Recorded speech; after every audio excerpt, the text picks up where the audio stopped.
Alam mo po? Alam nyo ba na may dalawang klase ng ubo? Dingin sa kaalaman ng karamihan, hindi pare-pareho ang ubo. Mayroon itong dalawang klase. Ang unang klase ay tinatawag na cough with phlegm o ubong may plema. Minsan, madali itong mailabas, ngunit kadalasan ay mahirap dahil madikit ito.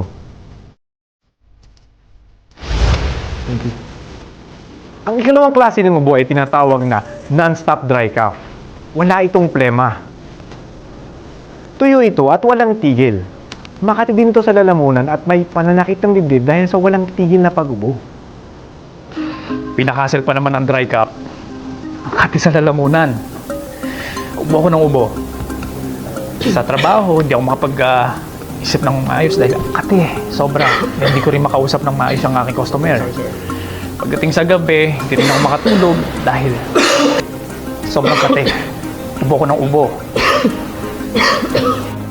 Mahirap kasi pag inuubo ka, tapos ang sakit kasi parang hindi mo malabas yung plema. Minsan kasi madikit masyado yung plema, tapos hindi mo malabas. Kaya ubo ka lang ng ubo, sumasakit yung lalamunan mo, hindi ka rin nakahinga. Kaya kapag may kinakausap ka na kliyente, actually hindi na nga nila maintindihan yung sinasabi mo sa kanila kapag ubo ka ng ubo eh. Kaya ano na yung kita mo.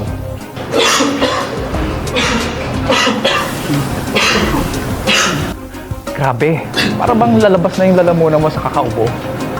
Sakit.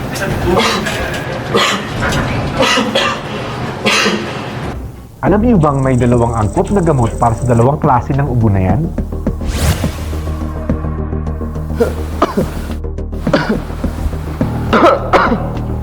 Para sa ubong may plema, dapat ang gamot ang totoong magaling.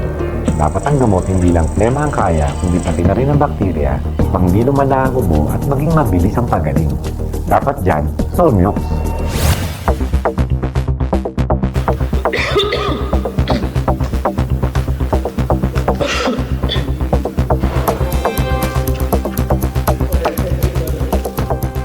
Para sa non-stop dry cough, hindi na pwede yung gamot na nakasanayan.